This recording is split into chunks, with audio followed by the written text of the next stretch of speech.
Hello everyone, this is Sakshi Vishnoi. Welcome to social school.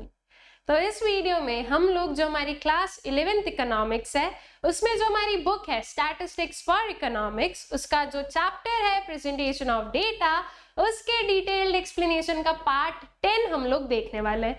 ये हमारा final part होगा। That is with this हमारा जो चैप्टर है वो कंप्लीट हो जाएगा।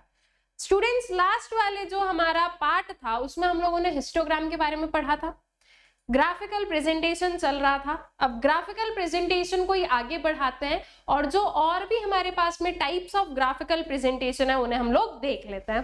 देखिए, हम लोग हिस्टोग्राम को पढ़ चुके हैं, तो अब इस पर्टिकुलर वीडियो में हम जो वेरियस टाइप्स देखेंगे वो सारे बहुत इजी होने वाले हैं, क्योंकि कहीं ना कहीं जो है हिस्टोग्राम से हम बाकी की सारी चीजों को समझ लेंगे। ठीक है, हिस्टोग्राम हमारा बेस बन गया है। स्टार्ट करते हैं with our more methods of graphical presentation and with frequency polygon. देखो, फ्रीक्वेंसी पॉलीगॉन बेसिकली क्या है। हमने हिस्टोग्राम बनाया, हिस्टोग्राम कुछ ऐसा बनाया इस मैनर में। थोड़ा सा आप मेरी ड्राइंग को बेयर करें, ठीक है। कुछ ये हमारे पास में हिस्टोग्राम आया है। अब हिस्टोग्राम्स में तो हमने क्या देखा कि यहाँ रेक्टेंगल्स एंड ऑल है, ठीक है। जब हम फ्रीक्वेंसी पॉलीगॉन की बात करते हैं ना, तो इट इज बेसिकली कुछ ऐसा पर्टिकुलर जिसमें आप लाइन के थ्रू जो है शो कर रहे हो आपके डेटा को, ये होता है आपका फ्रीक्वेंसी पॉलीगॉन। जो फ्रीक्वेंसी पॉलीगॉन होता है ना, वो हिस्टोग्राम से भी बनाया जा सकता है और without the help of histogram भी बनाया जा सकता है, ठीक है। दोनों केसेस पॉसिबल है। हिस्टोग्राम के थ्रू बनाओगे कुछ ऐसा दिखेगा जिसमें आपके पास में जो है हिस्टोग्राम भी है and you have this particular curve, और बिना हिस्टोग्राम के बनाओगे तो ये जो डायग्राम है कि सिर्फ हमारे पास में जो है एक ऐसा कुछ कर्व आता है, ठीक है। ये होता है आपका फ्रीक्वेंसी पॉलीगॉन। अब इसको कैसे जो है हम लोग बनाते हैं हिस्टोग्राम के थ्रू और बिना हिस्टोग्राम के थ्रू, दोनों ही जो चीज है उसमें हम लोग समझेंगे इसको, ठीक है। तो आई गेस कि इतना तो आप लोगों को क्लियर हो गया कि जो फ्रीक्वेंसी पॉलीगॉन है वो होता क्या है, ठीक है। So frequency polygon is an alternative to histogram and is also derived from histogram itself, ठीक है। फ्रीक्वेंसी पॉलीगॉन क्या है, ये एक अल्टरनेटिव है हिस्टोग्राम का और ये हिस्टोग्राम से ही डिराइव किया जाता है। बट सिर्फ और सिर्फ हिस्टोग्राम से डिराइव नहीं होता है, ये हम बिना हिस्टोग्राम के भी इसको बना सकते हैं, ठीक है। It is more suitable as compared to histogram when two or more frequency distributions are to be compared. अगर हमें दो या दो से ज्यादा frequency distributions को compare करना हो तो frequency polygon ज्यादा better measure होता है हमारे पास में, ठीक है। अब जैसे कि for an example ये particular एक हमारे पास में एक कोई जो है frequency distribution हो गया। अब इसी में मुझे एक और frequency distribution को लेना है, ठीक है, तो मैंने उसका डेटा भी बना दिया। अब क्या हो रहा है कि ये जो लाइंस है ना, ये जो कर्व्स है हमारे, जो हमारा ग्राफ है, उससे हमें क्लियरली समझ में आ रहा है कि ये तो अभी नीचे चल रहा है, ये ऊपर जा चुका है, ये नीचे आया तब ये ऊपर जा रहा है। तो इस बेसिस से दो से ज्यादा अगर हमारे पास में फ्रीक्वेंसी डिस्ट्रीब्यूशन हो तो उस केस में जो फ्रीक्वेंसी पॉलीगॉन है वो ज्यादा बेटर मेजर हमारे पास में होता है, ठीक है। So frequency polygon can be constructed either for discrete series और फॉर कंटिन्यूअस सीरीज। इसको हम डिस्क्रीट के लिए भी बना सकते हैं, कंटिन्यूअस के लिए भी बना सकते हैं। हिस्टोग्राम में हमने क्या पढ़ा था, हमें कंटिन्यूअस सीरीज ही चाहिए, लेकिन जो आपका फ्रीक्वेंसी पॉलीगॉन है वो आप जो है डिस्क्रीट के लिए भी फ्रेम कर सकते हो, ठीक है। तो ये एक और क्या हो गया इसके ऊपर एडवांटेज एड ऑन, ठीक है। Then frequency polygon and discrete series को समझते हैं सबसे पहले।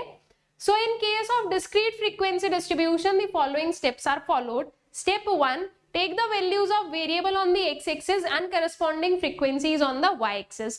x-axis पर आप क्या लोगे, जो भी डेटा है उसको लोगे और यहाँ पर जो है आप क्या लोगे, आपकी जो फ्रीक्वेंसीज है उसे, ठीक है। y-axis पर हमारी फ्रीक्वेंसीज आ जाएंगी। Second is plot the various frequencies and points are joined by the straight line. जैसे हम कोई भी ग्राफ बनाते ना, बस वही मेथड यूज करना है। मान लो मेरे पास में कुछ डेटा गिवन है 2, ठीक है, ये हमारे कुछ डेटा है एंड उसकी फ्रीक्वेंसीज गिवन है, ठीक है। इसकी फ्रीक्वेंसी है 3, डेटा के जो वेरिएबल की जो वैल्यू है दैट इज 4, फ्रीक्वेंसी इज 2, ठीक है, ये 6 है, दिस इज 5। अब बस इसको आपको पुट करना है, इधर से 2 को उठाओ, इधर से 3 को उठाया, यह आपका एक पॉइंट हो गया। नेक्स्ट पॉइंट 4 एंड 2 है, ये आ गया, फिर नेक्स्ट पॉइंट 6 एंड 5 है, ये आ गया, इनको ज्वाइन कर दो, ये बन गया आपका फ्रीक्वेंसी पॉलीगॉन। सिंपल, बस जो चीज है उनको एज इट इज आपको जो है ग्राफ में पुट करना है, बहुत सिंपल है फ्रीक्वेंसी पॉलीगॉन को बनाना। The figure so obtained is extended to base, that is base line, at both the ends joining the extreme points, the two hypothetical values of the variable are assumed to have zero frequencies। अब जो हम अपना frequency polygon बनाएगा ना, उसको ऐसे हवा में ना उड़ाते हुए क्या कर लो, इसको जो है बेस तक ले आओ, इधर से भी और लास्ट वाले पॉइंट से भी, ठीक है। तो बेस तक लाकर जो है इस एक्सिस पर टच कर दो, तो that will good look and that will be a complete frequency polygon, ठीक है। हवा में मत उड़ने दो उसे जो है जमीन पर लेकर आओ, ठीक है। सो एग्जाम्पल देखते हैं इसका। So the following data shows number of rooms in 64 houses of a colony, construct a frequency polygon, number of rooms है 1 2 3 4 5 6, number of houses है 10 15 20 10 5 4। ये क्या है, ये आपकी फ्रीक्वेंसी है, ये आपका जो है वेरिएबल हो गया। अब इनको आपको क्या करना है, ग्राफ में प्लॉट कर देना है। कुछ ये लिया हमने, frequency polygon showing number of rooms and houses. Scale जरूर मेंटेन करना, जैसे हिस्टोग्राम में वेरियस कंस्ट्रक्शन के जो है स्टेप्स हम लोगों ने देखे, टाइटल, स्केल, ये सारी चीजें, वो सेम आप लोगों को यहाँ पर भी अप्लाई करना है। स्केल हमने लिया है 1 centimetre is equals to 1 room on X axis, ठीक है, और वाई एक्सिस पर लिया है 1 centimetre is equals to 5 houses on Y axis, ठीक है। तो 5 10 15 25 इस बेसिस से।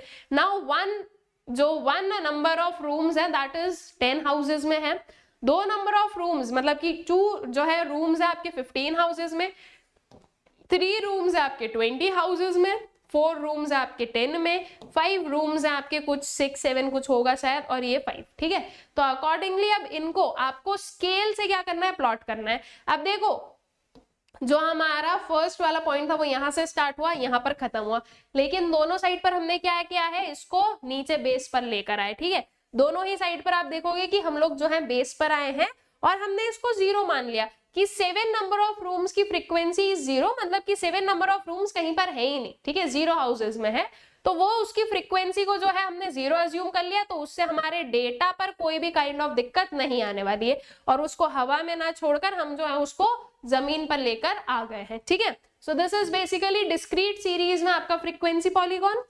Then in case of continuous series, अब कंटिन्यूअस सीरीज पर आ जाते हैं, तो there are 2 ways of making frequency polygon. Discrete series में एक ही वे था बेटा, जो हम लोगों ने ऑलरेडी अभी सीखा, ठीक है। डिस्क्रीट सीरीज में हिस्टोग्राम नहीं बन सकता है, इसलिए हिस्टोग्राम के थ्रू जो है आपका फ्रीक्वेंसी पॉलीगॉन भी नहीं बनेगा, लेकिन कंटिन्यूअस सीरीज में हम लोग हिस्टोग्राम को बनाते हैं, तो अकॉर्डिंगली फ्रीक्वेंसी पॉलीगॉन के भी जो है 2 मेथड्स हो सकते हैं इसको फ्रेम करने के। एक हो सकता है कि हिस्टोग्राम की हेल्प से, एक हो सकता है without the help of histogram, ठीक है। ये दोनों जो है ये हम लोग ले सकते हैं कि with the help of histogram and without the help of histogram, ठीक है। सो सबसे पहले देख लेते हैं with the help of histogram. अब हमें हिस्टोग्राम बनाते आता है ना, नहीं आता है तो पिछले वाला वीडियो देख कर आओ, वहां पर हम लोग सीखे हैं, ठीक है। तो हिस्टोग्राम बना लो सबसे पहले, उसके बाद में we'll construct the polygon in it, ठीक है। So draw the histogram of the given frequency distribution, then join the midpoints of the tops, that is upper horizontal side of the adjacent triangles of the histogram by straight line. The figure so obtained is closed by extending the 2 ends to the baseline. In doing so, 2 hypothetical classes of each end would have to be included, each with a 0 frequency. Basically बोला क्या गया है, आप सबसे पहले आपका histogram बना लो, ठीक है, ये हमारा बन गया हिस्टोग्राम। अब आपको इस हिस्टोग्राम में क्या करना है, जो हिस्टोग्राम के मिड पॉइंट्स है, ये एक रेक्टेंगल है, ठीक है, इसका ये वाला जो पार्ट है इसका बिल्कुल मिडिल वाला पॉइंट ले लो। जब आप ग्राफ पर बनाओगे तो आपको मिडिल पॉइंट्स इजीली मिल जाएंगे बच्चों, ठीक है। तो ये जो है इसके क्या ले लो, आपको मिडिल पॉइंट्स ले लो। ये मिडिल पॉइंट्स हमने ले लिए, इनको ज्वाइन कर दो with the help of scale, with the straight line इनको ज्वाइन कर दो, और अब इसको एक्सटेंड कर दो कहां पर, आपके बेस लाइन पर, ठीक है। इधर से भी इसको एक्सटेंड कर देना बेस लाइन पर। अब जो ये येलो वाली लाइन आपको दिख रही है, this is basically your frequency polygon. तो हिस्टोग्राम हमें बनाते आता है, सिर्फ उसके इस मिड पॉइंट्स को हमें ज्वाइन करना है, तो हमारा पॉलीगॉन इज कंप्लीट। आ गया समझ में कैसे बनाना है frequency polygon with the help of histogram? बहुत ही इजी है। देख लेते हैं एक एग्जाम्पल उसके लिए। So the following is the age distribution of workers of a factory. On the basis of this information, construct a histogram and convert it into a frequency polygon. Ages given है in years 20, 30, 30, 40, 40, 50, 50, 60, 60, 70, ठीक है। और जो है number of workers given है। अब इससे सबसे पहले क्या बनाएंगे, हम हिस्टोग्राम को बनाएंगे। तो सबसे पहले जो है ये हमने अपना ये हिस्टोग्राम बनाया है, ठीक है। ये जो आप लोग देख सकते हो, this is particularly our histogram. अब इस हिस्टोग्राम में हमने क्या किया है, जो मिड पॉइंट्स है उनको सबसे पहले क्या कर दिया, मार्क कर दिया है, ठीक है। मिड पॉइंट्स को मार्क करने के बाद में ज्वाइन कर दिया, तो जो कर्व या जो ये हमारे पास में ये ग्राफ हमें दिख रहा है, दिस इज बेसिकली आपका फ्रीक्वेंसी पॉलीगॉन। ऑल राइट, चलो now without the help of histogram पर आते हैं। अगर हिस्टोग्राम नहीं दिया हो हमारे पास में तो हम कैसे बनाएंगे फ्रीक्वेंसी पॉलीगॉन को, देख लेते हैं। Take mid points of the class intervals of the on the X axis and frequencies on the Y axis. देखो अब एक चीज हमें क्या समझ में आई, डिस्क्रीट सीरीज में समझ में आया कि हाँ हमें जो है फ्रीक्वेंसी पॉलीगॉन के लिए क्लास इंटरवल्स की जरूरत नहीं है।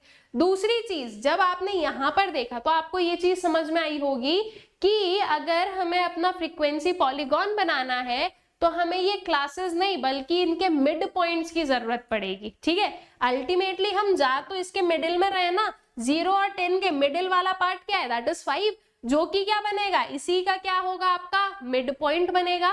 तो इन दैट सेंस हमें क्या समझ में आया है कि पॉलीगॉन को बनाने के लिए हमें मिड पॉइंट्स की जरूरत है, ठीक है। तो सबसे पहले what we need to do, mid points calculate कर लो। मिड पॉइंट्स कैसे निकालते हैं, किसी भी क्लास के ऑर्गेनाइजेशन ऑफ डेटा में पढ़कर आए हैं, दैट इज आपकी जो लोअर लिमिट है प्लस जो अपर लिमिट है डिवाइडेड बाय 2।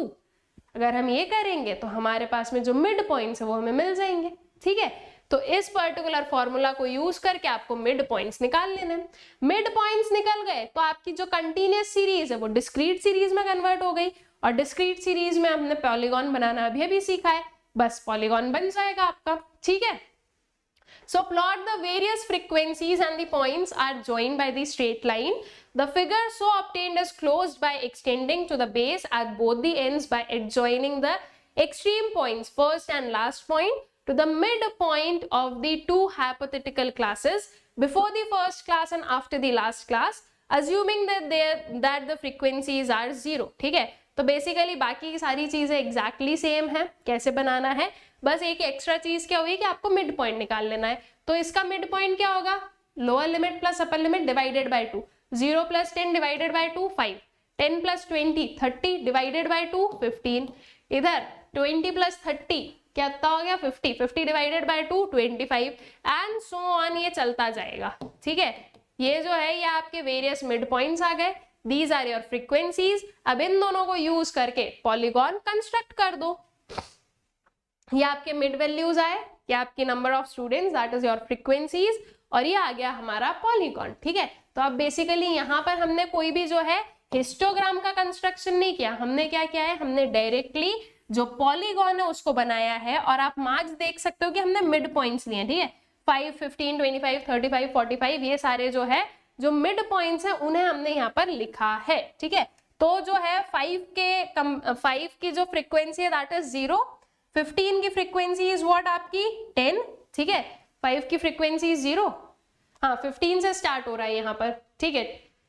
ये थोड़ा सा कुछ गड़बड़ है, मतलब यही समझ लो कि 5 की फ्रीक्वेंसी जो है ना, 5 की फ्रीक्वेंसी वुड बी 5 आपका, और फिर वो जो है 0 आ जाएगा। तो इधर पे थोड़ा सा वो गड़बड़ हो गया है, तो उस चीज को थोड़ा सा आप लोग एडजस्ट कर लेना, बाकी चीजें आर सेम, ठीक है।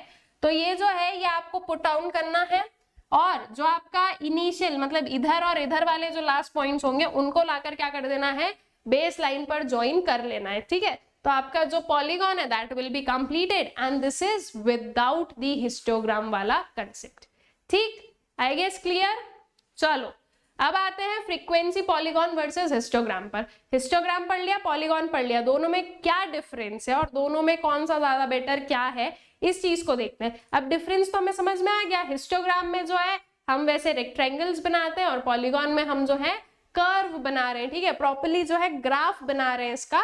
तो ज्यादा अच्छा रिप्रेजेंटेशन कहाँ हो रहा है, पॉलीगॉन में हो रहा है, वहां पर जो है आपको ज्यादा जो है अच्छे से समझ में आ रहा है सिर्फ, अच्छा ठीक है ये ऊपर नीचे हो गया, यहाँ पर आप 2 या उससे ज्यादा वेरिएबल्स को भी क्या कर सकते हो, रिप्रेजेंट कर सकते हो, ठीक है।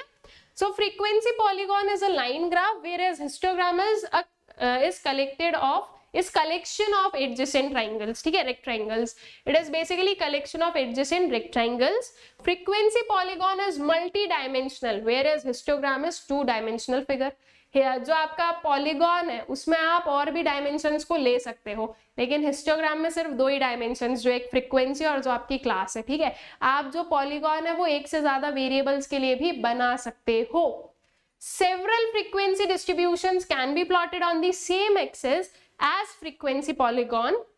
However, in case of histogram, we must have a separate graph for each distribution, ठीक है। अगर हमारे पास में 2-3 डिस्ट्रीब्यूशन है तो पॉलीगॉन तो आप एक में बना सकते हो, ये एक पर्टिकुलर है, इसमें आपने एक डिस्ट्रीब्यूशन ये बता दिया, दूसरा एक और बना दिया, एक और कुछ तीसरा बना दिया। तो अगर वेरियस डिस्ट्रीब्यूशंस है तो आप एक ही पॉलीगॉन पर बता सकते हो, लेकिन हिस्टोग्राम एक डिस्ट्रीब्यूशन के लिए एक हिस्टोग्राम, मतलब एक ग्राफ, ठीक है। और अगर इसके अपार्ट आपको और कोई सा डिस्ट्रीब्यूशन शो करना है तो उसके लिए आपको जो है दूसरा ग्राफ बनाना पड़ेगा, ठीक है। Each polygon is a continuous curve and it is easy to determine the frequency polygon is a continuous curve and it is easy to determine the scope and rate of change estimates. This is not possible in the case of histogram, ठीक है। ज्यादा अच्छा representation जो है वो polygon के through होगा as compare to histogram, ठीक है। देन आते हैं फ्रीक्वेंसी कर्व पर। अब देखो, जो फ्रीक्वेंसी पॉलीगॉन पढ़ा है ना, वैसा ही कुछ फ्रीक्वेंसी कर्व है। डिफरेंस एक छोटा सा है, फ्रीक्वेंसी पॉलीगॉन में आप जो पॉइंट्स को ज्वाइन करते हो ना, वो आप स्ट्रेट लाइन यूज कर रहे हो, ठीक है। प्रॉपर स्केल्स एंड ऑल को यूज करके जो है प्रॉपर लाइन बनाते हो। और फ्रीक्वेंसी कर्व क्या होता है, स्मूथ हैंड से, ठीक है, फ्री हैंड से आपने बनाया।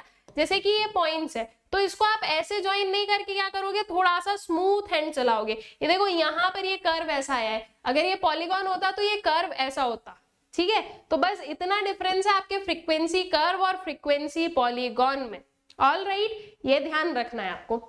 सो when the vertices of the frequency polygon are joined by a smooth curve, the resulting figure is known as frequency curve. It is also known as smoothed frequency curve, ठीक है। क्यों बोला इसको, क्योंकि एक स्मूथ कर्व के through जा रहे हो ना, एकदम लैविशली चल रहे हो, कोई दिक्कत नहीं है। इसकी जगह पर अगर पॉलीगॉन होता तो वो ऐसा जाता, ठीक है। ये स्मूथ कर्व्स नहीं है, these are the smooth curves, ठीक है। बाकी की चीजें are same. Frequency curve may not necessarily pass through all the points of the frequency polygon, but it passes through them as closely as possible. अब frequency curve में ये होता है कि जरूरी नहीं है कि हर एक पॉइंट से एग्जैक्टली जो है ये क्रॉस होगा, लेकिन वो जितना पास से क्रॉस हो सकता है उतना पास से जो है क्रॉस होता है, ठीक है। The construction of frequency curve should be done very carefully so as to avoid sharp and sudden turns, ठीक है। फ्रीक्वेंसी कर्व में शार्प और सडन टर्न्स नहीं होने चाहिए, हमें स्मूथली चलना है, हमें एकदम से जो है ना ये नहीं करना है, we need to go smoothly, ठीक है। तो शार्प टर्न्स जो है, जो सडन टर्न्स है वो नहीं आ सकते यहाँ पर, ठीक है। This curve should start and end at the baseline. जैसे फ्रीक्वेंसी पॉलीगॉन हमारा बेसलाइन पर स्टार्ट हो रहा था और वहीं पर एंड हो रहा था, सेम वे में जो कर्व है वो भी स्टार्ट और एंड जो है वो बेसलाइन से ही होगा। As a general rule it may be extended to the mid point of the class interval just outside the histogram. अब जैसे आपने पॉलीगॉन से हिस्टोग्राम से पॉलीगॉन को बनाया ना, वैसे ही आप हिस्टोग्राम से कर्व को भी बना सकते हो, ठीक है। जो फ्रीक्वेंसी कर्व है उसको बना सकते हो, बस प्रोवाइडेड हमारे पास में कंडीशन क्या है कि एकदम स्टीप नहीं रखना है आपको, शार्प जो है ना वो नहीं रखना है, स्मूथली चलना है, आपका कर्व शुड बी स्मूथ, ठीक है। The area under the curve should represent the total number of frequencies in the whole distribution. जो एरिया रहेगा आपके कर्व के अंदर का, ये वाला, या आपका जो है टोटल नंबर ऑफ फ्रीक्वेंसीज को रिप्रेजेंट करेगा, ठीक है। कुछ ऐसा जो है आपका कर्व है, यू कैन सी हमने यहाँ पर क्या है, ये शार्प नहीं है, दिस इज व्हाट आपका स्मूथ, ठीक है। स्मूथली जा रहे हैं, कोई वो नहीं है, आराम से स्मूथली चलो। अगर इसकी जगह पर सेम चीज को आप फ्रीक्वेंसी पॉलीगॉन बनाते तो देखो कैसे ज्वाइन होता है, ये बिल्कुल जो है ना ये एग्जैक्टली ये पॉइंट्स ऐसे ज्वाइन होते, कुछ ऐसा जो है आपको आपका फ्रीक्वेंसी पॉलीगॉन जो है वो देखने को मिलता, एकदम जो है लाइक स्टीप एंड शार्प जो है आपके टर्न्स एंड ये दिखते, एंड जो आपका कर्व है दैट इज स्मूथ, कि कोई दिक्कत नहीं, आराम से चलो, स्टीप नहीं लेना है, शार्प चीजें नहीं लेनी है, स्मूथली जो है वी नीड टू गो, ठीक है। एंड ऑल्सो इसको भी स्टार्ट और एंड कहां पर करना है, बेस लाइन पर, इसको भी हवा में नहीं उड़ाना है हमें, ठीक है। सो दिस इज बेसिकली आपका frequency curve, all right. Now frequency polygon versus frequency curve. So the only difference between the two is that in case of frequency polygon, the points are joined by straight lines. However, in case of frequency curve, we make use of freehand to use those points. ठीक है, बस इतना ही difference है, बाकी histogram के through, बिना histogram के सारी जो चीज है ना, दे आर सेम। बस क्या है कि कर्व को आप स्मूथली फ्री हैंड से बना रहे हो और पॉलीगॉन में आप प्रॉपर स्ट्रेट लाइंस का यूज कर रहे हो, ठीक है। This is the only difference between frequency polygon and the frequency curve. ये कुछ जो है एक रिप्रेजेंटेशन है frequency polygon, frequency curve and आपका जो है हिस्टोग्राम। हिस्टोग्राम्स तो आप लोग देख सकते हो, ये जो आपके रेक्टेंगल्स आपको दिख रहे हैं, ठीक है। अगर हम लोग बात करें फ्रीक्वेंसी पॉलीगॉन की, तो ये जो लाइन दिख रही है आपको एकदम स्ट्रेट वाली, दिस इज बेसिकली आपकी जो है फ्रीक्वेंसी पॉलीगॉन जो है ये शो हो रहा है, ठीक है। इसकी जो लाइंस हैं दे आर एकदम जो है स्टीप वाली, ठीक है। और जो ये आपको एक जो ब्रोकन लाइन दिख रही होगी, दैट इज फ्रीक्वेंसी कर्व। ये जो ब्रोकन लाइन है वो कुछ ऐसी जा रही है, मैं ब्रोकन लाइन ड्रॉ कर देती हूँ अगर वो विजिबल नहीं हुई तो। बाकी जो फ्रीक्वेंसी पॉलीगॉन है, दैट थिंग आई गेस कि वो आप लोगों को विजिबल है प्रॉपर्ली। तो ये जो ब्रोकन वाली लाइन है वो कुछ ऐसी चली, ठीक है। और ये जो आपका पॉलीगॉन है, इसकी लाइन ये आ रही है, ठीक है। तो ये एग्जैक्टली क्या जा रही है, आपके मिड पॉइंट से जाता है पॉलीगॉन, और जो कर्व है वो लगभग जितना पास में हो सकता है उतने पास से जो है ना निकलेगा, ठीक है। अब अगर मान लो इसको हम बिल्कुल ऐसे लेकर आते तो ये बहुत ही ज्यादा जो है स्टीप टर्न हो जाता, और ये हमें नहीं लेना है, हमें स्मूथली चलना है, इसलिए जो है ये पर्टिकुलर इधर से गया इतना, ठीक है। सो दिस इज बेसिकली आपका हिस्टोग्राम, आपका पॉलीगॉन एंड फ्रीक्वेंसी कर्व, ठीक। चलो now steps of frequency curve, draw histogram with given data. ये जैसे हम लोग पॉलीगॉन को बना रहे थे वैसे कर्व को बना देंगे। Obtain the mid points of the upper horizontal side of each rectangle, join these midpoints of the adjacent rectangles of the histogram by smooth freehand to get frequency curve, extend the ends of frequency curve to the baseline with the freehand, ठीक है। जैसे कि for an example ले लेते हैं, make a frequency curve of the following data, as given है, number of residents given है, ठीक। इसका सबसे पहले हमने क्या बनाया, हिस्टोग्राम बना दिया। अब हिस्टोग्राम के बाद में इसके मिड पॉइंट्स को आपने जो है क्या कर दिया, जॉट डाउन कर दिया हिस्टोग्राम के। अब इसको आपने एक स्मूथ कर्व से क्या कर दिया है, ज्वाइन कर दिया है। अब ये जरूरी नहीं है कि ये जो है ना पॉइंट, मतलब जो मिड पॉइंट्स है उनसे क्रॉस करना है या नहीं करना है, दैट डिपेंड्स कि कितना जो है चेंजेस है। अभी यहाँ पर हमारा कर्व जो है वो स्मूथली जा रहा है, तो इसलिए हमने सारे जो है मिड पॉइंट्स को टच करते हुए अपने कर्व को निकाल दिया।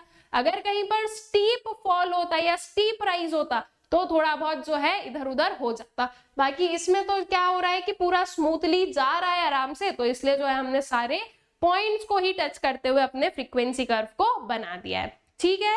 आई गेस क्लियर है ये चीज। नाउ आते हैं ओजाइव्स, या फिर इसे हम ओगाइव्स भी बोलते हैं, और cumulative frequency curve. I hope so आप लोगों ने जो है ऑर्गेनाइजेशन ऑफ डेटा पढ़ा है, उसको कंप्लीट किया है। ऑर्गेनाइजेशन ऑफ डेटा में हम लोगों ने जो है ओजाइव्स वाला जो कंसेप्ट है इसको पढ़ा है, कैसे बनाए जाते हैं, more than ogives and less than ogives, इस चीज को हमने पढ़ा है।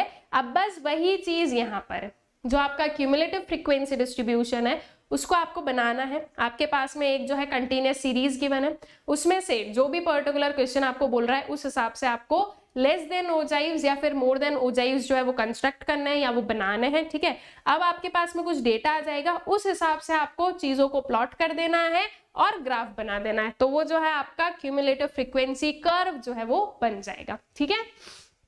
So the curve obtained by representing a cumulative frequency distribution on a graph is known as cumulative frequency curve or ogives, ठीक है। There are two types of ogives, they are less than and more than ogives, ठीक है। तो ये दो type के, because हम लोग ने जो है दो टाइप के अपने क्यूमुलेटिव फ्रीक्वेंसी डिस्ट्रीब्यूशन जो है उसको पढ़ा है, ठीक है। सो अकॉर्डिंगली जो है आपके पास में वो क्या है, आपके पास में दो टाइप के फ्रीक्वेंसी क्यूमुलेटिव फ्रीक्वेंसी कर्व्स भी होते हैं, ठीक है। सो स्टेप्स क्या है लेस देन और मोर देन ओजाइव्स की। सबसे पहली स्टेप आपको क्या करना है, सबसे पहले बात तो अगर हम लेस देन ओजाइव की बात कर रहे हैं तो सबसे पहले तो आपका जो पूरा डिस्ट्रीब्यूशन है उसको आपको कन्वर्ट करना है less than cumulative frequency distribution में, ठीक है। उसके बाद में उसकी जो फ्रीक्वेंसीज है वो भी क्यूमुलेटिव वाली फाइंड आउट करनी है, and then you need to put that thing in graph, ठीक है, and plot that thing in graph. तो अकॉर्डिंगली जब आप सारी चीजों को ज्वाइन करोगे तो आपको जो है आपका लेस देन ओजाइव मिल जाएगा, ठीक है। So steps are in less than method, frequencies of all preceding class intervals are added to the frequency of the class. Plot less than cumulative frequencies against the upper limit of the corresponding class interval. The points so obtained are joined by a smooth freehand curve to give less than ogives. Less than ogives so obtained is an increasing curve sloping upwards from left to right.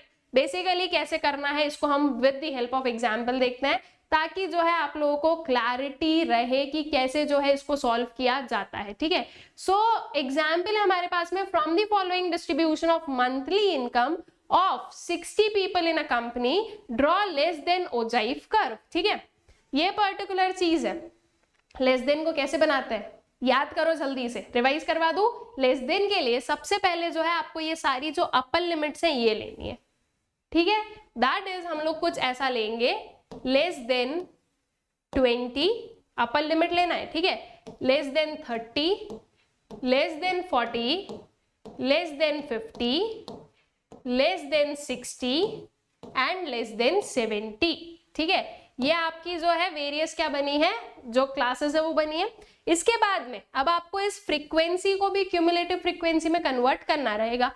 Less than 20 कितने आएंगे, 6 ही तो आएंगे, right. तो इसकी जो cumulative frequency है that would be 6। Less than 30 में कितना आएगा, 30 से कम क्या है, 6 भी है और 9 भी है, राइट। 9 और 6 दोनों है ना, तो in short what we need to do, we need to add 9 plus 6, ठीक है। अब अगर मैं लेस देन 40 की बात करूं तो 10 भी है, 9 भी है, 6 भी है, तीनों को ऐड करो, फिर इन सबको ऐड करो, इन सबको ऐड करो एंड इन सबको ऐड करो। सो बेसिकली जब हम लेस देन की बात करते हैं तो हमें ऊपर से जो है ऐड करना स्टार्ट करना होता है, ठीक है। याद रखना ऊपर से ऐड करना स्टार्ट करेंगे, मोर देन में उल्टा होता है, इसलिए याद रखना है, ठीक है। ये कुछ फिगर्स आप लोगों के पास में आने वाले हैं, बेसिकली कुछ ये आए हैं, ये जो है ये आ गई आपकी क्यूमुलेटिव फ्रीक्वेंसीज 6, 15, 25, 40, 52, 60, ठीक है। अब इन सब को और ये चीजों को आपको क्या करना है, प्लॉट करना है आपके ग्राफ पर। तो आपको जो है आपका लेस देन ओजाइव मिल जाएगा।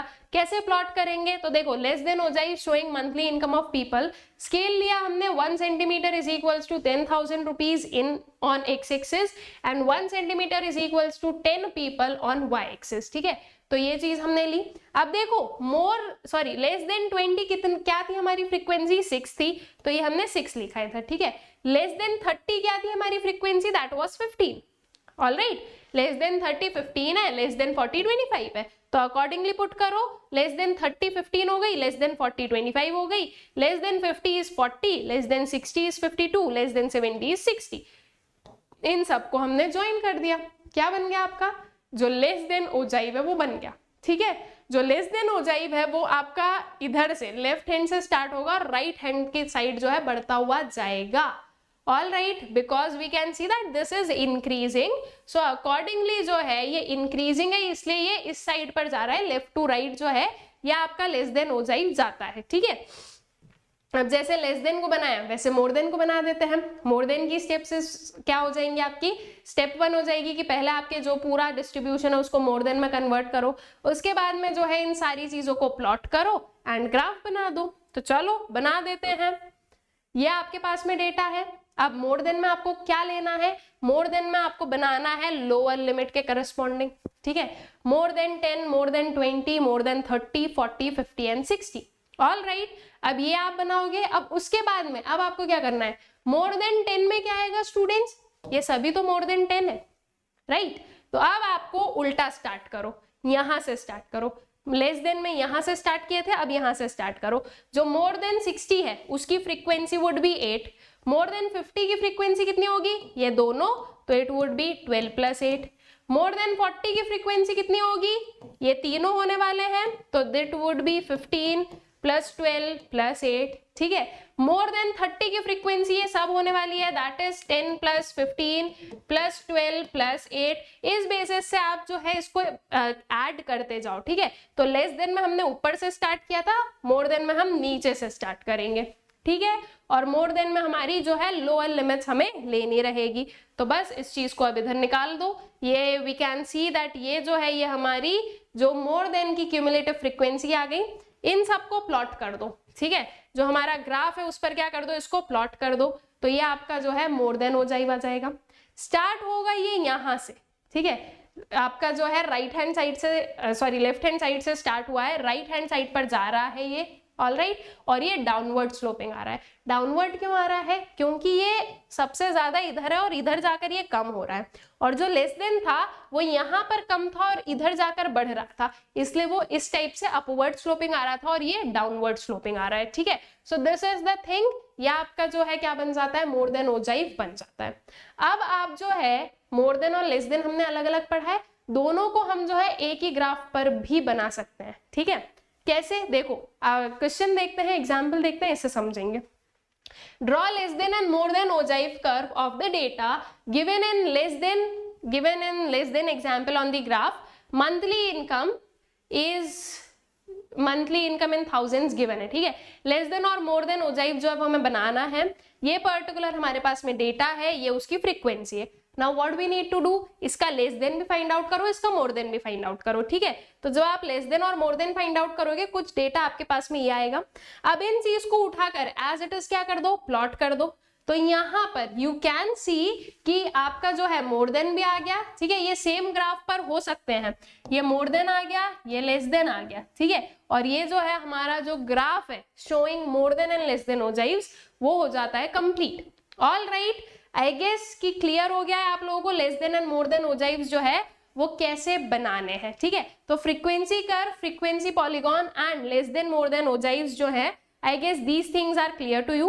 अब आते हैं नेक्स्ट वाले टॉपिक पर, that is time series graph और अर्थमेटिक लाइन ग्राफ, ठीक है। अब ये क्या है, इस चीज को समझते हैं। टाइम सीरीज ग्राफ, टाइम नाम से समझ में आया, कुछ टाइम से रिलेटेड, ठीक है। तो अब कैसे बनाना है और एग्जैक्टली क्या क्या चीजें इसमें इंक्लूड करते हैं वो हम लोग देख लेते हैं। When the values of the variable are recorded with respect to the time of its occurrence, then the arrangement is known as time series। तो जैसा उसका नाम है वही हमने बात की, टाइम सीरीज ग्राफ है। तो इससे हमें समझ में आ गया क्या, कि ये जो है इस पर्टिकुलर टाइप ऑफ ग्राफ में हम लोग टाइम के बेसिस पर जो है अपना जो पूरा डेटा है उसको प्रेजेंट करने वाले हैं, ठीक है। तो टाइम जैसे कि 2011, 2012, 13, 14, दिस इज टाइम, ठीक है, कि इस ईयर में उस ईयर में ये चीज है। अब टाइम का मतलब सिर्फ ये नहीं होता है कि अच्छा at 9 PM, at 8 PM, 12 PM, ठीक है। This is not the like only meaning of time, ठीक है। ये बाकी सारे जो हैं दीज आर टाइम पीरियड, कि कब ये ऑकर हुए हैं उसके हिसाब से अगर हम जो है डेटा को प्रेजेंट कर रहे हैं, तो that is basically through the time series graph, ठीक है। द टाइम पीरियड में be a year, quarter, month, weeks, days, hours and so on. कुछ भी हो सकता है, year, quarter, month, week, days, जो है आपके आवर्स, मिनट्स, कुछ भी हो सकता है, ठीक है। Time series graph is also known as historiogram. यहाँ पर समझना, हिस्टोग्राम नहीं है, दिस इज हिस्टोरियोग्राम। हिस्ट्री होता है तो वही चीज हिस्टोरी एंड ग्राम, ठीक है। दिस इज बेसिकली आपका जो है लाइन ग्राफ सीरीज का अल्टरनेटिव नेम, दैट इज जो है कुछ हिस्ट्री बताता है, कुछ टाइम पीरियड हम ले रहे हैं तो कुछ हिस्ट्री शो की जाएगी, सो अकॉर्डिंगली उसका नाम रखा गया हिस्टीरियोग्राम, ठीक है। और the line graph, when actual time series data is graphed, the histogram is called absolute histogram, and when index number of the given data is graphed, the histogram is called as index histogram, ठीक है। तो index number के through बता रहे हैं, index number is basically जो है कितना चेंज हुआ है, ठीक है। तो अगर आप चेंज के हिसाब से आपके डेटा को प्रेजेंट कर रहे हो तो that will be our index historiogram. And अगर आप जो एक्चुअल टाइम सीरीज है जो जैसे भी गिवन है उसको अगर आप एज इट इज ले रहे हो तो दैट इज एब्सोल्यूट हिस्टोरीग्राम। ठीक है, आई गेस ये इसके अल्टरनेटिव नेम्स और ये आपको क्लियर है। नाउ ये कुछ हमारे पास में हो गया। यहाँ पर जो है ईयर हमने लिया है 2009, 10, 11, 12, 13, 14 and this is the profit. ठीक है, तो ये जो है ये क्या बता रहा है कि इन 2009 जो है profit was 60, 1 big square is equals to 10 units given है। 2010 में इट वाज 72, 2011 में इट वाज 75। इस बेसिस से जो है हम किसी टाइम पीरियड के बेसिस पर क्या कर रहे हैं, इस पर्टिकुलर डेटा को ग्राफ कर रहे हैं। ठीक है, now in a time series there are two variables, दो वेरिएबल्स होते हैं टाइम सीरीज में, एक होता है टाइम, एक होता है वेरिएबल अंडर स्टडी। टाइम जैसे कि हमने वेरियस लिए, क्वार्टर, ईयर, ये सारे, और एक जो भी आपका वेरिएबल अंडर स्टडी है। ये दो चीजें जो है ये हमें अपने टाइम सीरीज ग्राफ में देखने को मिलती है। Like figures of national income, sale, production, employment, etc. Types क्या होते हैं हिस्टोरियोग्राम के या फिर we can say time series graph के? So time series graph may be of two types. One is one variable graph and the other is two or more variable graph. जैसे कि यहाँ पर हमने प्रॉफिट लिया है और उसको यहाँ पर पुट डाउन किया है, तो ये वन वेरिएबल ग्राफ है कि आपने जो है एक ही वेरिएबल को यहाँ पर शो किया है। और टू या मोर क्या हो गया, मैं इसी पर्टिकुलर ग्राफ में एक लॉस भी बता रही हूँ। ठीक है, एक्सपेंडिचर, इनकम, ये सारी चीजें भी ऐड हो गई, तो दैट इज आपका टू या मोर वेरिएबल ग्राफ कि आप जो है आपके ग्राफ में एक से ज्यादा जो है कुछ वेरिएबल्स को शो करोगे। ठीक है, तो ये दो टाइप के जो है आपके क्या हो सकते हैं, टाइम सीरीज ग्राफ हो सकते हैं। So steps of making time series graph: plot time along the x-axis as it is an independent variable. The other variable is the dependent variable, so it is measured along the y-axis. ठीक है, जो time है उसको हम x-axis पर ले लें। ये चीज हम लोगों ने ऑलरेडी पहले भी पढ़ी है कि एक्स एक्सिस पर आप वो पर्टिकुलर वेरिएबल्स को लेते हो जो कि क्या है, जो कि आपके इंडिपेंडेंट वेरिएबल्स हैं, और वाई पर आपके डिपेंडेंट को लोगे। ठीक है, तो टाइम हमारा इंडिपेंडेंट फैक्टर है, उसको हम एक्स एक्सिस पर ले लेंगे, और वाई एक्सिस पर जो है क्या ले लोगे आप लोग सॉरी, आपका जो भी दूसरा वेरिएबल है उसे। ठीक है, then plot each pair of value on the graphs by the point which corresponds to the value of the independent variable on the x-axis and the value of dependent variable on the y-axis. Basically आपको जो है जो points हैं उनको plot करना है, जैसे हम नॉर्मली ग्राफ्स में करते हैं बाकी सारे ग्राफ्स में, वैसे ही जो है आपको यहाँ पर भी क्या करना है, यहाँ पर भी जो है आपको पॉइंट्स को प्लॉट डाउन कर देना है। The various points so obtained are joined by the straight lines, not by free hand to get the time series graph. ठीक है, अब यहाँ पर हमें स्ट्रेट लाइन का यूज करना है, फ्री हैंड का यूज नहीं करना है। फ्री हैंड का यूज हम फ्रीक्वेंसी कर्व में करते हैं, बाकी frequency, polygon, time series graph, इन सब में आपको स्ट्रेट लाइन का यूज करना है। ठीक है, जहां पर भी जो भी है स्टीप जो है शार्प्स रहेंगे, जो है फ्री हैंड को आपको यूज नहीं करना है। All right, then important points for constructing time series graph: equal distance on the y-axis should mean equal absolute amounts. Similarly, equal distance on the x-axis should mean equal time duration. Basically हम लोग जब भी graph बनाते हैं तो हम कुछ scale लेते हैं और वो स्केल हमारा कांस्टेंट रहता है, राइट? तो बस वही चीज है कि जितना जितना डिस्टेंस है, ये जो इक्वल डिस्टेंस है इसका मतलब है कि इनके बीच में ये जो डिफरेंस है दैट इज इक्वल। ठीक है, so basically clearly it means कि जो स्केल है हमारा वो क्या है, दैट इज इक्वल। ठीक है, the graph should have a suitable title which must be self explanatory about the nature of the information in the graph. अब ये चीज तो हमें बहुत ही अच्छे से पता है कि एक सुटेबल जो है टाइटल हमें क्या करना होता है, बताना होता है। ठीक है, और टाइटल ऐसा होना चाहिए जो कि सेल्फ एक्सप्लेनेटरी हो, जिसको पढ़कर समझ में आ जाए कि इस ग्राफ में क्या पर्टिकुलर इंफॉर्मेशंस गिवन है। ठीक है, then if more than one variable is plotted on the same graph paper, an index should be given to show the scales and meaning of different lines. ये भी बहुत clear चीज है। अगर हमने एक से ज्यादा वेरिएबल्स को यहाँ पर बनाया है, ठीक है, आपके ग्राफ में प्लॉट किया है, तो what you need to use, आपको जो है वेरियस कलर्स यूज करना है या वेरियस टाइप्स ऑफ लाइन को यूज करना है, और आपको प्रॉपर जो है इंडेक्स बनाना है जिससे क्लियर हो कि कौन सी पर्टिकुलर लाइन किस चीज को डिफाइन कर रही है। जैसे हमें यहाँ से समझ में आ रहा है कि जो रेड वाली लाइन है that is sales of firm B, और जो ब्लू वाली लाइन है that is basically sales of firm A. तो उस चीज को जो है हमें प्रॉपर्ली यहाँ पर क्या करना होता है, प्लॉट करना होता है। ठीक है, देन वन वेरिएबल ग्राफ पर आए अगर हम लोग, तो if only one variable is to be shown, then time is measured along the x-axis and value on the y-axis. The various points are plotted against the corresponding values and are joined by the straight line. The fluctuations of the said line depicts the variable and distance on the points from the baseline of graph indicates the magnitude. ठीक है, basically one variable graph, जैसे अभी तक हम frequency polygon बनाते आ रहे थे, वही चीज हमने क्या किया है, ईयर को लिया है एक्स एक्सिस पर and we have taken the sales. ठीक है, अब देखो यहाँ पर हमने क्या यूज किया है, ब्रोकन लाइन को यूज किया है.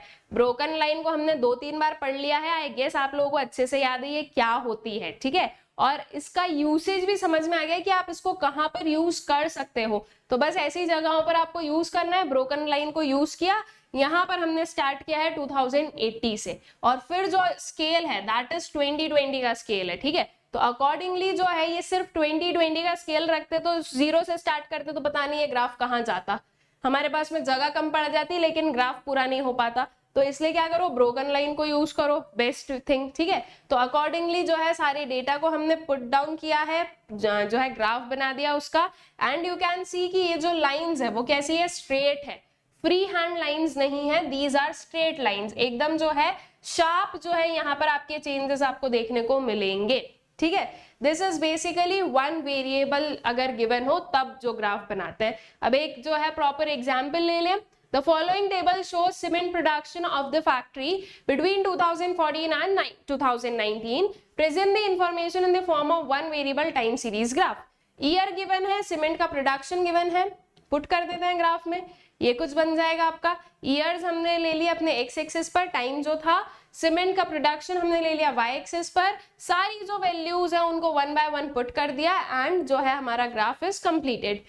प्रॉपर क्या दिया है, प्रॉपर जो है हमने इसका टाइटल प्रोवाइड किया है, that is time series graph showing cement production in different years. Scale लिखा है 1 centimetre is equals to 1 year on Y axis. ठीक है, 14, 15, 16, 17 तो एक ईयर है 1 centimetre, and 1 centimetre is equals to 20,000 million tonnes of cement production on the Y axis.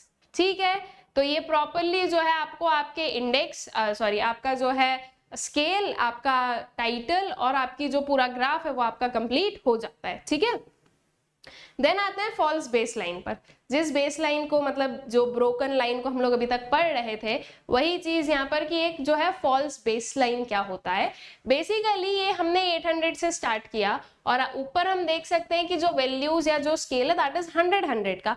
तो अगर हम यहाँ से 0 से 100 का स्केल रखते तो 100, 200, 300, 400 बहुत लंबा जाता एंड इवन हमारा ग्राफ कैसा बन जाता, ये कुछ है, यहाँ पर मान लो आपका 800 आ रहा है तो हमारा ग्राफ यहाँ से स्टार्ट होता, ये पूरी जो जगह है वो वेकेंट रहती, तो वो जो है एक अच्छा लुक नहीं देता है आपके ग्राफ को. ठीक है, तो इसके लिए what we can do, we can use the false base line. ठीक है, दिस इज बेसिकली आपका फॉल्स बेसलाइन जिसको हमने ब्रोकन स्केल के टर्म्स में पढ़ा है, वही चीज है, बस जो है प्रॉपर टर्म्स के साथ में, मतलब प्रॉपर जो है उसका नाम के साथ में पढ़ रहे हैं that this is the false baseline. हमने यहाँ से जो है इसको ब्रेक कर दिया है और डायरेक्टली 800 से स्टार्ट कर दिया है. ठीक है, so the scale of the y-axis should begin from 0. However, if the gap between 0 and the smallest value of the variable is large and this rule is strictly followed, then curve would be very much pulled up away from the point of origin. आपका smallest number is 800 and इसके बाद में हम देख रहे हैं कि इससे जो है सारे numbers बड़े ही हैं, कोई भी जो है नीचे नहीं आ रहा है. तो what we can do is we can use the false baseline. Extreme values है, ओरिजिन से इतना दूर मत करो, हमारे जो ग्राफ है उसको जो है ग्राफ में ही रखना है, मतलब जो है एक प्रॉपर स्पेस में ही मेंटेन करना है, तो we can go for it. ठीक है, so example, if the variable starts from 2000 and there are very small fluctuations in the remaining values of the variable, then a lot of space would be required to show the variable. In order to solve this difficulty, false base is used. ठीक है, when a false base is used, the space between 0 and the smallest value of variable is omitted. All right, सारा जो है scale ना maintain करके what we'll do, हम इस space को ही ओमिट कर देंगे, सारे वैल्यूज को ओमिट कर देंगे और डायरेक्टली जो है जैसे अगर ये है तो हम 2000 से स्टार्ट कर देंगे. ठीक है, whenever false base is used, it should be clearly indicated on the graph. Clear indication होना चाहिए, ऐसे कुछ बना दोगे तो वो वैसे भी समझ में आ जाएगा। लेकिन अगर मान लो आपने ये बेस लाइन ऐसे नहीं बनाई, या फिर मान लो आपने जो है इसको ऐसा ब्रेक नहीं किया, ठीक है, जो अभी तक हम लोग कर रहे थे, अगर ये दोनों ही नहीं करते हो और आप 0 के बाद में 2000 लिख देते हो, तो फिर जनरल रूल के हिसाब से आपका next number would have to be 4000, आपका स्केल वो बन गया है 2000 का। और अगर आप नेक्स्ट नंबर को लिख देते हो 2050, तो ये बहुत गलत हो जाएगा, फिर तो आपने ये यहाँ पर क्या किया है, पूरा जो है गड़बड़ कर दिया है, तो ये बहुत ही गलत हो जाएगा, ठीक है। इसलिए जो है फॉल्स बेसलाइन को प्रॉपरली क्या करना है, हमें वहां पर शो करना है। तो या तो हम कुछ ऐसी लाइन बना सकते हैं, या फिर जो आपका ब्रोकन स्केल है, you can go for it, जो कि हमने यहाँ पर कुछ देखा था ये, ठीक है, इस टाइप का जो है ब्रोकन स्केल भी हम लोग बना सकते हैं। All right, then vertical line is broken into two parts and some blank space is left between them. This blank space is shown by zigzag or inked line, ठीक है, तो इसको zigzag या फिर inked line के through जो है show किया जाएगा। So the three objectives, why do we use the false baseline? So there are three objectives of using false baseline. Variations in the data are clearly shown, ठीक है, we have numbers 2000, 2050, 2070, 2100, 2120, ये कुछ numbers है। और अगर हम directly जाएं 2000 की 0 से 2000 पर चले गए और उससे 4000 पर चले गए, तो सारी वैल्यूज यहीं के यहीं पर आ जाएगी और आपका जो ग्राफ बनेगा वो बहुत ऐसा स्टैग्नेंट सा बनेगा, उसमें आपको जो है वेरिएशंस ही नहीं दिखेंगे। तो जो है आपका फॉल्स बेसलाइन की हेल्प से क्या हो जाएगा, फॉल्स बेसलाइन की हेल्प से जो है आपके जो वेरिएशंस है, जो स्मॉल स्मॉल वेरिएशंस भी हैं, ये हम इजीली शो कर पाएंगे। A large part of the graph is not wasted or space is saved by using false baseline. यहाँ पर जाकर ग्राफ को स्टार्ट करते हैं यहाँ की जगह पे, तो वो बुरा ही लगेगा, और स्पेस ज्यादा ले ली तो वो स्पेस वेस्ट नहीं होगा। The graphs provide a better visual communication, ठीक है, तो जो ग्राफ है वो बेटर विजुअल कम्युनिकेशन प्रोवाइड करते हैं, इसलिए हम जो है ग्राफ्स को यूज कर रहे हैं, ठीक है ना। इसी का एक एग्जाम्पल आपके फॉल्स बेसलाइन का, the following table shows the number of students who have taken admission in the central school in different years. Plot the data with the suitable graph. क्या वैल्यूज है ये देखिए, 110, 15, 22, 126, 140, 120, 130. Smallest number is what? 110. Largest number कितना है? 140. तो मतलब कि 40, ठीक है, 40 भी नहीं, 30, right. 140 minus 110 will give you 30। तो सिर्फ और सिर्फ इतने मैग्नीट्यूड में आपका पूरा डेटा है। अब अगर हम अपने मान लो डेटा को, या हम माने कि हमारे स्केल को हम ऐसे ले रहे हैं, 0 से चलो 50 ले लेते हैं, फिर 100 ले लेंगे, फिर 150 हो गया, एंड देन 200 हो गया। अब आपकी ये जो सारी वैल्यूज है वो यहाँ पर ही आ जाएंगी, तो ये जो ग्राफ है वो आपका बहुत कम क्या शो करेगा, वेरिएशंस को शो करेगा। लेकिन अगर यही चीज को आप कुछ ऐसा स्टार्ट करते हो कि यहाँ पर आपने 110 ले लिया, 120 ले लिया, 130 ले लिया, 140 ले लिया, या फिर इतना भी नहीं और क्लियरली शो करना है तो 110, 115, 120, 125, 130, 135 ऐसे करेंगे तो ज्यादा बेटर जो है हमें ये चेंजेस देखने को मिलेंगे, ठीक है। तो बेटर विल बी व्हाट, कि हम डायरेक्ट 110 से स्टार्ट करें, तो इसके लिए व्हाट विल डू, अपना बेस लाइन यूज कर लेंगे, फॉल्स बेस लाइन को यूज कर लेंगे, ठीक है। तो देखो ये 5 का हमने डिफरेंस लिया है, स्केल नंबर ऑफ स्टूडेंट्स जो है वो हमने 5 का स्केल लिया है, उसको यहाँ पर हमने पुट किया है, इधर हमने एक फॉल्स बेस लाइन बना दी जो कि ये बता रही है कि 0 से लेकर 110 तक के जितने भी नंबर है वो हमने ओमिट किए हैं। और ओमिट करने का रीजन, बिकॉज स्टार्ट जो है वो हमारा 110 से हो रहा है, एंड जो वेरिएशन है वेरियस नंबर्स में दैट इज वेरी लेस, तो इसके लिए जो है हमने यहाँ से स्टार्ट नहीं किया है। तो अब ये चीज क्लियरली शो हो रही है कि हाँ इट इज इंक्रीजिंग, इंक्रीजिंग एक जो है काफी इंक्रीज, देन एक काफी फॉल, एंड देन इंक्रीज। अगर इसको मैं 0 से पूरा बनाती तो आपका जो ग्राफ आता वो कुछ ऐसा आता, ये कुछ जो है ये ऐसा दिखता, मतलब बहुत ज्यादा जो है चेंजेस आपको समझ में ही नहीं आते। ये इसमें और इसमें कोई चेंज नहीं दिखता आपको, 110 और 115 में वो लाइन ऐसी हो जाती है आपकी, या फिर इतनी सी टिल्ट होती कि वो बहुत ज्यादा कोई सिग्निफिकेंस रखती नहीं है, ठीक है। तो आई गेस कि ये चीज क्लियर है, why do we use the false baseline. Then comes to 2 or more than 2 variable graphs, ठीक है, टाइम सीरीज में ही 1 वेरिएबल पढ़ लिया, आप 2 वेरिएबल पर आते हैं। So when two or more values are shown on the same graph, then it is preferred to use different types of lines. Example, a dotted line, a broken line or a thick line. ठीक है, तो अगर आपके पास में various colours नहीं, you can go for different kinds of line. एक line आपने ऐसी बना दी आपके पेंसिल से, एक लाइन आपने ब्लू पेन से बना दी, एक को आपने ब्लैक पेन से बना दी, एक को आपने कुछ ऐसा ऐसा बना दिया. ठीक है, तो ये इस बेसिस से जो है आप वेरियस टाइप्स ऑफ लाइन को यूज कर सकते हो टू शो कि हाँ क्या डिफरेंसेस हैं इनमें. ठीक है, एक चीज हमेशा ध्यान रखना है कि इंडेक्स जो है वो हमें जरूर बनाना है. बिना इंडेक्स के आपका ग्राफ इज इनकम्प्लीट और वो कोई मतलब का नहीं है, उससे कोई जो है ना एनालिसिस नहीं निकाले जा सकते हैं. तो index is very necessary. When two or more variables are to be plotted on the same graph, then the variables can be given either in the same units or in the different units. जो variables हैं वो एक units में भी हो सकते हैं, different में भी हो सकते हैं. मतलब ये जो स्केल है ये सेम भी हो सकता है और ये अलग भी हो सकता है. यहाँ पर गिवन है पॉपुलेशन इन मिलियंस. हो सकता है कि एक चीज आपका पॉपुलेशन बता रही है, एक जो ग्राफ है वो आपका और कुछ बता रहा है. ठीक है, वो आपका जीडीपी बता रहा है और जीडीपी आपको करोड़ में बता रहा है, तो मिलियंस एंड करोड़ में डिफरेंस हो जाएगा. फिर क्या किया जाएगा, उसके लिए भी हमारे पास में सोल्यूशन है, देखेंगे उसको भी. पहले ये समझ लें कि मान लो अगर सेम यूनिट्स में गिवन है तो हम ग्राफ को कैसे बनाएंगे. ठीक है, जब डिफरेंट यूनिट्स को पढ़ेंगे तब समझ लेंगे कि डिफरेंट यूनिट्स में क्या करना रहेगा. So if the unit of measurement is the same, we can represent two or more variables on the same graph.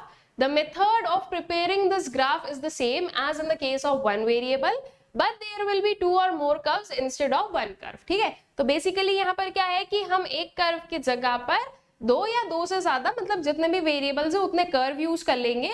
बाकी का जो हमारा मेथड है दैट विल रिमेन सेम. ठीक है, उसमें कोई भी जो है चेंजेस नहीं है, वो एज इट इज ही है जैसा हमने अपना वन वेरिएबल में सीखा है वैसा. ठीक है, एग्जाम्पल देखिए. The following table shows the values of imports and exports of a firm between 2013 and 2019. Present the information in the form of time series graph.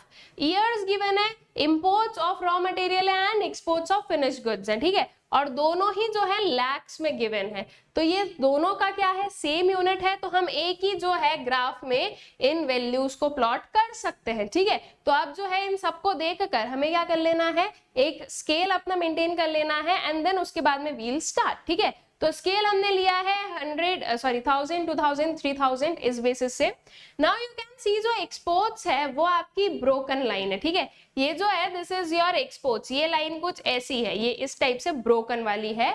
और जो एक कंप्लीट लाइन है वो आपका क्या शो कर रही है, इंपोर्ट्स को शो कर रही है. ठीक है, तो ये आपका एक्सपोर्ट और इंपोर्ट्स की वैल्यू क्या हो गई, पुट हो गई है एक ही ग्राफ में, बिकॉज इनका जो यूनिट ऑफ मेजरमेंट है दैट इज सेम. ठीक है, दोनों ही लैक्स में है, तो ये चीज सेम है, इसलिए यहाँ पर कोई भी हमें दिक्कत नहीं आई और कोई भी दूसरा जो है हमारे पास में मेथड नहीं आई कि कैसे आपको इस ग्राफ को बनाना है. अगेन आपने प्रॉपरली क्या देना है, जो टाइटल है वो देना है, that is time series graph showing values of imports and exports of a firm between 2013 and 19. Scale हमने बता दिया 1 centimetre is equals to 1 year X axis पर, और 1 centimetre is equals to 1000 lakhs on Y axis. ठीक है, then आते हैं जब हमारे पास में डिफरेंट यूनिट्स गिवन हो. अब जैसे कि मान लो एक लैक्स में है, एक केजीज में है, तो इसको कैसे बताया जाए, तो उसी चीज को जो है हम लोग यहाँ पर समझने वाले हैं. ठीक है, so if two variables are given in two different units, then we should have two scales, that is one on the left hand and the other on the right hand side. ठीक है, अभी तक हम क्या कर रहे हैं, सिर्फ ऐसा ग्राफ बनाते हैं. जब हमारे पास में डिफरेंट यूनिट्स आ गया ना, तो हमारा ग्राफ कुछ ऐसा बनेगा. अब इधर भी हमारे कुछ जो है लाइक वेरियस आपके मेजरमेंट के यूनिट्स हैं और इधर पर भी कुछ है. ठीक है, अब ये कैसे बनेगा उस चीज को बिल्कुल हम लोग समझेंगे. तो to facilitate comparison of various curves, the average values of all the variables are taken on a common line often drawn in the middle of the graph. The line is known as common average line. अब ये समझ लो एक जो है आपके पास में common average line होती है, ये क्या होती है इस चीज को देखते हैं और इसका मतलब जो है वो भी समझते हैं. ठीक है, so what are the steps to draw the common average line. अब दो वेरिएबल्स हैं, जैसे कि this is the thing, exports आपको गिवन है मिलियन टर्न्स में, एक्सपोर्ट्स आपको गिवन है करोड़ में. ठीक है, अब ये दोनों की जो मेजरमेंट यूनिट है दैट इज डिफरेंट. अब आपको कॉमन एवरेज लाइन बनाना है, कैसे बनाओगे, आपको बेसिकली एवरेज जो है ना वो फाइंड आउट करना है. एवरेज फाइंड आउट हमें करता आता है आपकी जितने भी ऑब्जर्वेशंस है इन सबका सम. ठीक है, तो sum of observations divided by number of observations, ठीक है, ये चीज हमें करना है। तो इन सब का सम करो, उसको डिवाइड करो, नंबर ऑफ ऑब्जर्वेशन से 1 2 3 4 5 6, तो आपका जो है एवरेज निकल जाएगा। अब एवरेज आपको दोनों का निकालना है, इसका भी और इसका भी, ठीक है। और फिर अब उस एवरेज से जो है हम अपना कॉमन एवरेज लाइन बनाने वाले हैं। कैसे बनाएंगे समझते हैं। So first of all calculate average of both the variable and mark this average point on their respective scales. Join these two average points with a straight line. This line is known as common average line. Question पर आते हैं तब चीजें समझ में आएगी। Question given है from the following data of exports prepare a suitable graph. Year given है, एक्सपोर्ट मिलियन टन्स और करोड़ में गिवन है। अब सबसे पहले हम एवरेज निकाल लें, तो average of volume of exports which is basically आपका 34 मिलियन टन्स, ठीक है, कितने मिलियन टन्स में वॉल्यूम हम देख रहे हैं, ऑल राइट। एंड देन जो है average of volume of exports जो है नेक्स्ट वाले का, करोड़ वाले का, दैट इज बेसिकली आपका 320, दैट इज 320.83 करोड़, ठीक है। ये दोनों एवरेज निकल गए। अब इसका क्या किया जाए, अब देखो ये हमने एक ग्राफ बनाया, इसमें हमने ईयर्स को लिया एज इट इज, इधर हम ले रहे हैं एक्सपोर्ट्स इन मिलियन टन्स, कुछ नहीं है, सेम चीज है, घबराओ मत। ये वैल्यूज ली, इसमें से आपने स्केल को समझा, क्या स्केल होगा उस चीज से जो है आपने यहाँ पर आपकी स्केल को ले लिया है, ठीक है। तो जो है 1 centimetre is equals to 1 year on X axis है, 1 centimetre is equals to 10 million tonnes on Y axis, ठीक है। ये वाली जो वाई एक्सिस है इस पर 1 centimetre is equals to 10 million tonnes जो है वो है, ठीक है। देन नेक्स्ट वाला है आपका एक्सपोर्ट्स इन करोड़ का, इसका जो है क्या ले लो, एक स्केल ले लो। तो इसके लिए हमने स्केल लिया है 1 centimetre is equals to 100 crore, उसको यहाँ पर पुट कर दो, ठीक है, ये हमने यहाँ पर पुट कर दिए। अब देखो कैसे ग्राफ बना ले, 2014 में 15 मिलियन टन्स और इधर 120, ऑल राइट। बेसिकली ये 2014 है, 15 मिलियन टन्स, ये जो है आपकी value it is like this, ये आपका 15 मिलियन टन्स, ठीक है। और इधर से क्या आना चाहिए, 120 आना चाहिए, 120 यहां पर कहीं पर आएगा, 2014 की बात हो रही है तो बस इस प्लेस को मार्क कर दो, ठीक है। फिर नेक्स्ट वाला ले लो, तो नेक्स्ट वाला 2015 में 27 एंड 210, 27 इधर से लिया हमने तो ये कुछ आपका 27 आ गया, और इधर से जो है 210 ले लो, ठीक है। तो बेसिकली जो है ये आपका क्या आ जाएगा, ये आ जाएगा आपका 210 यहां पर, तो ये हो गया, ठीक है। 2015 में 210 लिख दिया हमने। नेक्स्ट ये आ गया आपका कुछ 300 के आसपास, और उधर वो आ गया, ठीक है। तो इस बेसिस से आपको क्या करना है, आपकी जो सारी वैल्यूज है उसको यहाँ पर प्लॉट कर देना है। हो गई प्लॉट, कोई दिक्कत नहीं आई, आई होप सो नहीं आई हो। अब उसके बाद में एवरेज लाइन का क्या किया जाए, तो देखो एवरेज लाइन इज सिंपली क्या, इधर से 34 हमारे जो एवरेज है वो कितना निकला, 34 निकला और 320 निकला है, ठीक है। तो बस इस चीज को लिखो, इधर से जो है एवरेज आ रहा है आपका 34, इधर से आ रहा है आपका एवरेज 320, ठीक है। दोनों को मार्क किया ग्राफ पर, और दोनों को जो है इधर से क्या कर दिया है, ज्वाइन कर दिया है। ये हो गई आपकी कॉमन एवरेज लाइन, ठीक है। तो ये एक पर्टिकुलर चीज और हमें बनाकर आ जानी है कि ठीक है आपने बोला तो हमने बना दी, बाकी एज सच जो है इससे हमें कुछ फाइंड आउट करने की जरूरत नहीं है, all right. So I guess कि ये जो 2 वेरिएबल्स में जो डिफरेंट यूनिट्स वाला कंसेप्ट है ये आप लोगों को क्लियर आउट हो गया है, ठीक है। अब लास्ट में एक छोटा सा टॉपिक है, इसको देख लें, that is limitations of graphical presentation. पूरा ग्राफिकल प्रेजेंटेशन पढ़ लिया है, अब इसके लिमिटेशंस क्या है जल्दी से इसे देख लेते हैं। Limited applications, so they are intended mostly to explain quantitative facts to the general public. For the experts, graphical representation is not of much use, ठीक है। एक्सपर्ट्स के लिए बहुत ज्यादा यूज में नहीं आते हैं, इसलिए हमने क्या बोला कि इसका जो है लिमिटेड एप्लीकेशन है, जनरल पब्लिक के लिए अच्छा है, लेकिन एक्सपर्ट्स के जो है बहुत यूजफुल नहीं है। मिसयूज इज पॉसिबल, अब मैंने आपको शुरू से बोला है कि हर एक उसमें बायसनेस, मिसयूज ये आप लिख सकते हो, तो जो है मिसयूज हो सकता है अगर आपने प्रॉपरली, मतलब जो इन्वेस्टिगेटर है मान लो अगर उसने जो है प्रॉपरली उस पर्टिकुलर जो है ग्राफ को नहीं बनाया है, कुछ उसमें मिस्टेक कर दिए तो उसका मिसयूज है। अगर जो पढ़ने वाला है उसने कुछ जो है मिस इंटरप्रिटेशन कर लिया तो वो चीज हो गई, ठीक है। सो स्मॉल चैलेंज और एरर, अ स्मॉल चेंज और error or in measurement of scale may create large difference in the shape of graph. बहुत छोटे छोटे से उससे जो है आपका जो ग्राफ है उसमें क्या हो सकता है, डिफरेंस आ सकता है, ठीक है। So hence it can be mislead, it can give misleading results, it can even be used to give false presentation by biased persons, ठीक है।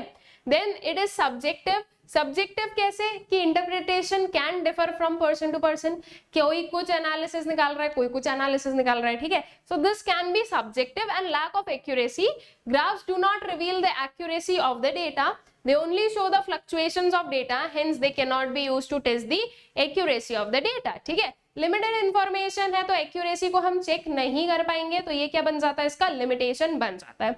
All right, I guess graphical representation is clear to you people. Now एक बहुत ही important चीज, Unacademy पर जो CUET का batch है that has been started, और अगर अभी तक आप लोगों ने एनरोल नहीं किया है तो जल्दी से जाकर एनरोल कर लीजिए और इस अपॉर्चुनिटी को नहीं मिस आउट करना है, ठीक है। CUET बहुत ही इंपॉर्टेंट है हमारे लिए, तो इसकी प्रिपरेशन अभी से स्टार्ट करो, जितना जल्दी करोगे उतना ज्यादा बेटर है। To enrol in the course आप लोगों को एक कोड यूज करना है, दैट इज SAKSHIV, SAKSHIV। इसकी जो लिंक है वो आप लोगों के पास में डिस्क्रिप्शन बॉक्स में गिवन है। इसके अपार्ट अनअकैडमी पर जो है पूरा डेडिकेटेडली ह्यूमैनिटीज के बैचेस चल रहे हैं for class 11th and for class 12th। For class 11th we have inception humanities batch, for class 12th we have victory humanities batch. इनकी जो लिंक्स है वो भी डिस्क्रिप्शन बॉक्स में गिवन है। सो इफ अगर अभी तक एनरोल नहीं किया है तो जल्दी से जाकर एनरोल कर लीजिए और इसका जो बेनिफिट है वो फुल लीजिए, ठीक है। अगेन एनरोल करने के लिए आप लोगों को कोड यूज करना है, दैट इज SAKSHIV, SAKSHIV। इसके अपार्ट आप लोग हमारा जो टेलीग्राम चैनल है सोशल स्कूल का उसे ज्वाइन कर सकते हैं, जहां पर आपको वेरियस अपडेट्स मिलते रहेंगे रिगार्डिंग चैनल पर क्या चल रहा है, कौन सा वीडियो आने वाला है, आपके कौन से एजुकेटर कौन से वीडियो के साथ में किस टाइम पर आपको मिलने वाले हैं, ये सारी चीजें। आई होप सो कि आप सभी लोगों को प्रेजेंटेशन ऑफ डेटा जो है वो अच्छे से क्लियर आउट हो गया होगा। यहाँ पर हमारा जो पूरा चैप्टर है वो हो जाता है complete, and I hope so कि आप लोगों को भी जो है अच्छे से क्लियर आउट हो गया है। Thank you.